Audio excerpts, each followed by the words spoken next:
Alain, système des beaux-arts. Toutes les recherches dans l'ordre de l'esthétique sont dominées par les analyses de la critique du jugement de Kant. Aujourd'hui classique, mais trop peu connu en leur pénétrant détail. Je dois avertir qu'après une étude suffisante de cette œuvre vénérable, je n'y ai rien trouvé qui ne m'ait semblé capital et à jamais acquis en ce difficile sujet. Toutefois, comme le résumé d'une grande idée est presque impossible à donner et toujours plus nuisible qu'utile, je renvoie une fois pour toutes le lecteur à l'œuvre même, en l'avertissant pourtant qu'une telle étude n'est nullement nécessaire pour que ce que j'expose dans ce travail-ci soit assez entendu. De même, et par les mêmes raisons, il n'y a nul inconvénient à prendre ce qui suit comme un recueil de courts articles sur les beaux-arts et à y chercher occasion de réfléchir, sans s'astreindre à l'ordre systématique. Et aussi, le titre ne doit point tromper. Les idées ici proposées ne dépendent point de quelque idée supérieure d'abord posée et ne me conduisent même point à quelque notion commune qui puisse définir tous les arts en peu de mots. Au contraire, je me suis attaché à marquer les différences, les séparations, les oppositions, me réglant ainsi autant que peut faire la critique sur les œuvres elles-mêmes, dont chacune s'affirme si bien et n'affirme qu'elle. Mais il est arrivé, il me semble, par un bonheur de ce sujet solide entre tous, que par les distinctions et oppositions, la liaison s'affirmait d'elle-même, d'autant plus serrée par les différences, ce que le mot système dans son vrai sens exprime assez bien. Au sujet de la doctrine de Kant, il suffisait d'avertir que je m'y accorde toujours en ce qui suit, sans avoir jamais à l'invoquer. J'ai dû procéder autrement à l'égard d'une idée directrice non moins importante, que j'ai trouvée en Descartes, mais que le prince de l'entendement n'a nullement approché du présent sujet. Je veux parler de l'imagination comme fonction ou puissance humaine, mais essentiellement définie par le mécanisme et les affections du corps humain. Cette importante idée n'a certainement pas assez suivi par ceux qui ont tenté de décrire convenablement la nature humaine sans esprit de système, et par une conséquence naturelle, elle est ignorée de ceux qui réfléchissent volontiers sur les beaux-arts. C'est pourquoi il ne m'a pas paru inutile de l'analyser avec suite, mais il ne faut pas attendre d'après cela que quelques règles des arts soient tirées de cette idée-là, car ce sont les œuvres qui donnent la règle, en sorte que l'étude des différents arts serait ici comme la vérification d'une doctrine de l'imagination d'abord proposée. Et comme cette méthode, qui consiste à exposer et expliquer autant que l'on peut, sans jamais tenter de rien prouver, risque d'étonner les esprits jeunes, communément formés par l'argumentation et les polémiques, il faut donc que j'ajoute ici un troisième avertissement. On prouve tout ce qu'on veut et la vraie difficulté est de savoir ce qu'on veut prouver. En ces jours de passion et de parti pris, ce fait humain a été éclairé d'une assez vive lumière, et toute preuve est, à mes yeux, assez clairement déshonorée pour que je m'abstienne désormais de toute éloquence. Or, cette autre méthode, qui ramène toute doctrine à l'exposé analytique, convient en tout sujet, mais j'avais remarqué depuis longtemps que dès que l'on veut traiter de l'esthétique, il ne s'en offre point d'autre, car ici le choix est tout fait et inébranlable, et ce qu'on voudrait prouver, à savoir que l'œuvre est belle, est affirmé sans aucun doute par l'œuvre même. Si l'on voulait définir le beau, il le faudrait définir par ses jugements immédiats, assurés, irrévocables. J'entends par ce choix que la réflexion est claire, après qu'il est fait sans jamais le troubler ou changer. C'est ce que cherche toujours tout homme qui va pensant. Mais, quelque désir que l'on en ait, le vrai ne se ramène jamais tout à fait au beau. Aussi, le beau est-il comme une récompense, autrement dit, le seul fait de l'esprit peut-être.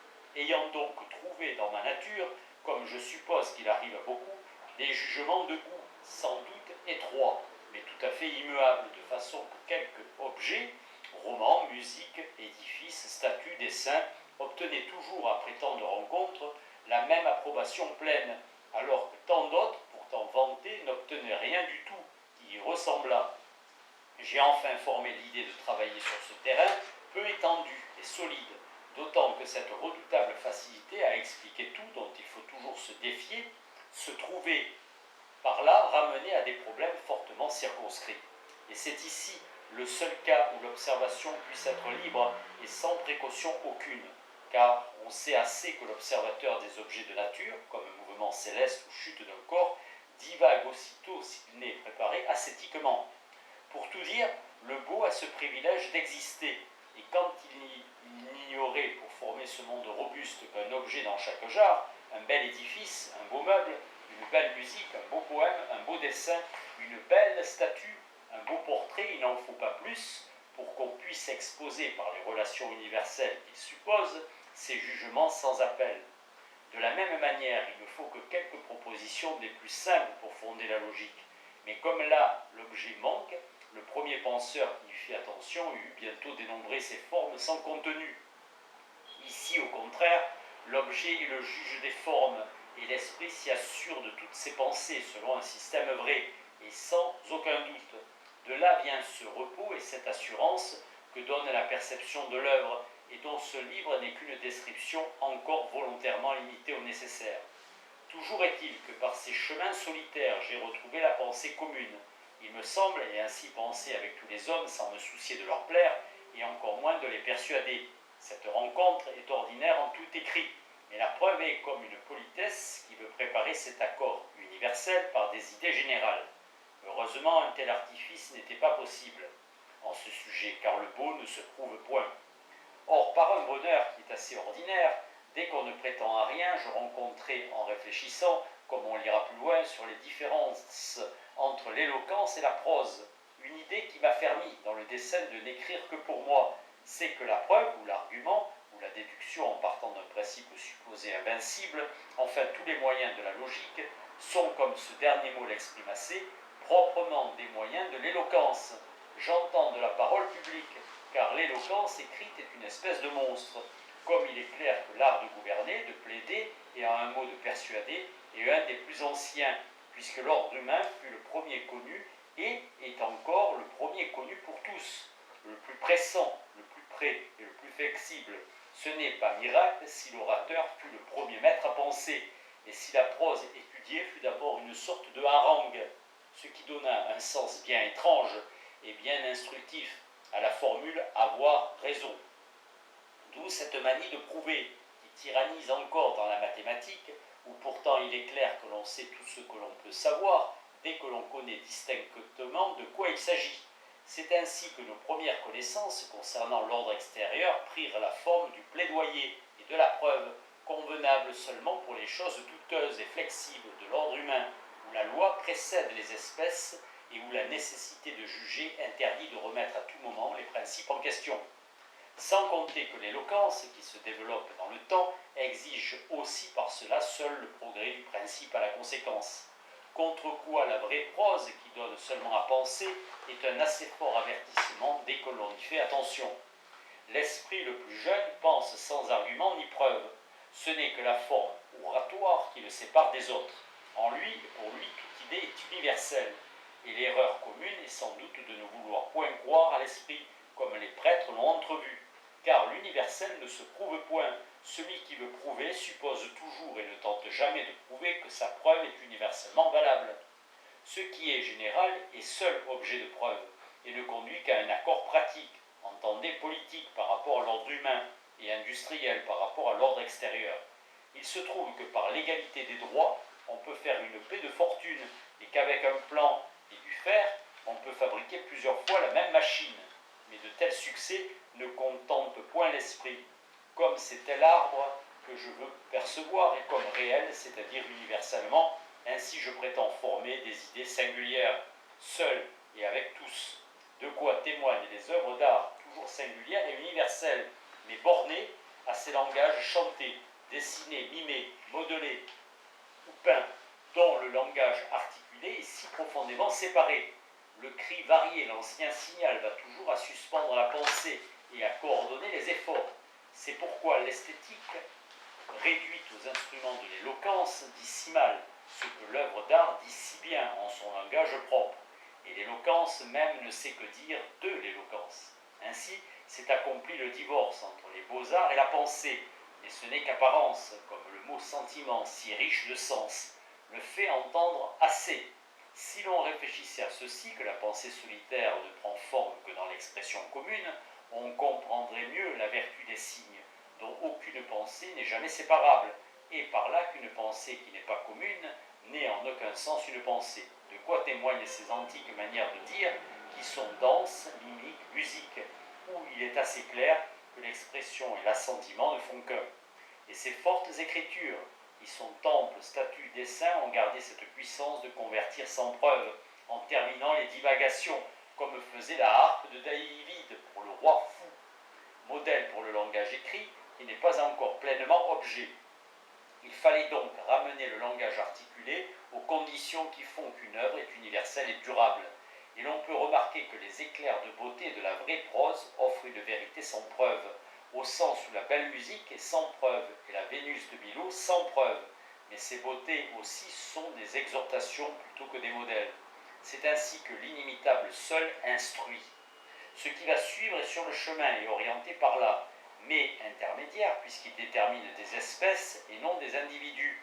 Et son moyen n'est qu'analogue à la beauté quoi qu'il y tende, car la fin ici poursuivie est de faire apercevoir ce grand objet en son unité systématique, non point logique mais réelle, par la force des oppositions et des caractères singuliers de chaque espèce d'œuvre.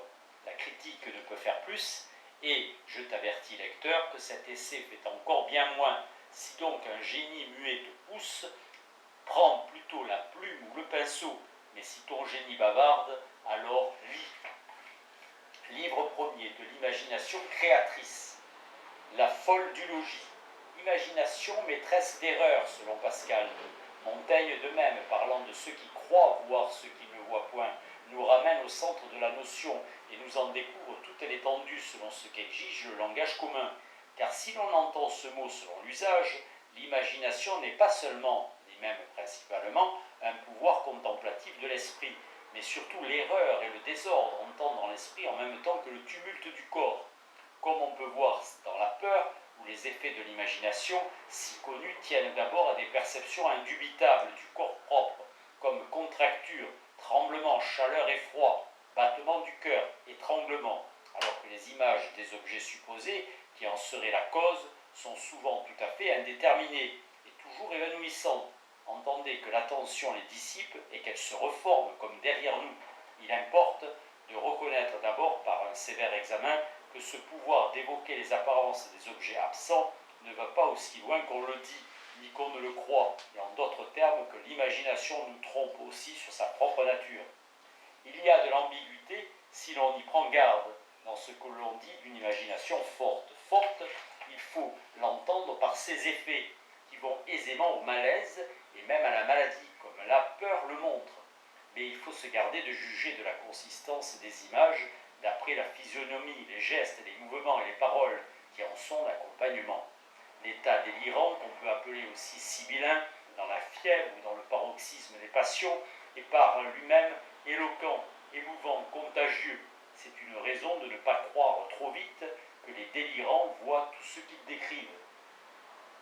Quelqu'un m'a conté qu'à Metz, pendant l'autre guerre, une foule croyait voir l'armée libératrice dans les fenêtres d'une vieille maison. Ils croyaient voir, mais que voyaient-ils? Des reflets du soleil, ou des couleurs irisées sans doute. Un vif espoir est renvoyé par la foule à la foule, déformer leur discours. Mais dire que leur espoir, l'espoir déformait aussi leur perception, c'est dire plus qu'on ne sait. La psychologie de notre temps ne se relèvera point de son erreur principale qui est d'avoir trop cru les fous et les malades. J'ajoute qu'il est prudent de ne point trop se croire soi-même dès qu'une passion forte ou seulement la passion de témoigner nous anime. Revenons toujours à l'exemple de la peur. Le jeu de l'imagination est si puissant et la croyance si forte, même quand le pouvoir d'évoquer est incertain et tâtonnant. Au lieu donc de croire ce qui est proprement la folie d'imagination, que c'est l'objet supposé qui fait preuve et produit l'émotion, il est raisonnable de penser que c'est l'émotion qui fait preuve et donne ainsi sens et consistance à des impressions par elles-mêmes mal déterminées. Quand on imagine une voix dans le battement d'une horloge, on n'entend toujours qu'un battement d'horloge et la moindre attention nous en assure. Mais dans ce cas-là, et sans doute dans tous, le jugement faux est secouru par la voix même, et la voix crée un objet nouveau qui se substitue à l'autre. Ici, nous forgeons la chose imaginée. Forgée, elle est réelle par cela même et perçue à n'en point douter. On essaiera de dire plus loin d'où viennent les images, et autant qu'on en peut parler, ce qu'elles sont. Mais il est utile de considérer d'abord dans l'imagination ce qui est le plus évidemment réel. et qui porte tout le reste, à savoir d'un côté les réactions du corps, si tyranniquement senties, et d'un autre côté ce jugement trompeur, si fermement appuyé sur les émotions, et cherchant d'après cela les images et les attendant souvent en vain. En vue d'assurer le premier regard et de le diriger où il faut, donnons-nous quelques exemples d'imagination où la perception fausse manque tout à fait. Il vous est arrivé sans doute de voir se rapprocher et presque se heurter deux lourdes voitures dans l'une desquelles vous étiez. Au moment où le choc était attendu et quoique qu'il ne se soit pas produit, vous avez éprouvé en votre corps une révolution du sang et une convulsion intime, des muscles sensibles partout, mais plus sensibles dans la partie menacée, sur la jambe. Des ordres vifs, assez vifs, pour qu'un médecin posté là eût pu mesurer quelques sauts brusques dans la pression sanguine en cette partie. Quelques dépenses musculaires aussi, quoique sans mouvement. Et si vous considérez des cas comme ceux-là, si ordinaires, la possibilité d'une lésion plus ou moins durable, douleur et trace à la fois, ne vous paraîtra pas invraisemblable. Or, c'est là, selon la manière de parler commune, toujours exacte et souveraine, un effet d'imagination. Vous avez cru et vous avez réagi sans aucune délibération et en automate. Or, ici, l'image de l'accident ne s'est point formée. La marche des véhicules a été perçue exactement, sans aucun trouble de vision. Mais on peut bien dire aussi que le mouvement du sang et des muscles a dessiné dans votre corps une image encore faible, mais très touchante de l'écrasement attendu. Il suffit de cet exemple pour ramener à de justes proportions les éléments qui caractérisent ce qui est imaginaire. J'entends que le mécanisme du corps qui fait sentir sa puissance, qu'une émotion forte et sentie est perçue, inséparable des mouvements corporels, et en même temps qu'une croyance vraisemblable mais anticipée et finalement sans objet s'est produite. L'ensemble a le caractère d'une attente passionnée, imaginaire en un sens, mais bien réelle par le tumulte du corps. Il est de première importance de retrouver ces caractères dominateurs, même dans le cas où c'est, comme on dit, une sorte d'image ou de vision ou audition fantaisiste, qui retient l'attention et se fixe principalement dans la mémoire. Considérée sous cet aspect, l'imagination est folle et déréglée par sa nature. D'abord, il est assez clair que le jugement et le tumulte du corps réagissent continuellement l'un sur l'autre, comme l'anxiété, la peur, la colère en témoignent. Et après que les mouvements désordonnés et contrariés du corps ont assuré le jugement faux que je suis en danger, ou que cet homme me méprise, ou que cette ville me sera funeste, aussitôt de ce jugement suit une agitation nouvelle, résultant d'actions commencées, retenues, contrariées, ainsi qu'il arrive quand l'objet manque. Et cette agitation ranime l'émotion. Ainsi, le jugement, s'il se trouve point d'objet, trouve du moins des preuves, car le tremblement et la fuite ne me guérissent point de la peur, tout au contraire. Désordre donc dans le corps, erreur dans l'esprit, l'un nourrissant l'autre. Voilà le réel de l'imagination, non sans des visions d'un instant peut-être, ou bien des perceptions mal contrôlées, dont il faut maintenant parler. Mais il fallait d'abord protéger l'esprit investigateur contre cette éloquence descriptive propre aux passions, et qui ferait croire que les visions sont encore plus saisissantes que le récit. Si le lecteur regarde de cette manière prudente que Descartes nous enseigne, peut-être apercevra-t-il que l'imagination a besoin d'objets. Ainsi les arts se montrent déjà comme remède à la rêverie, toujours errante et triste.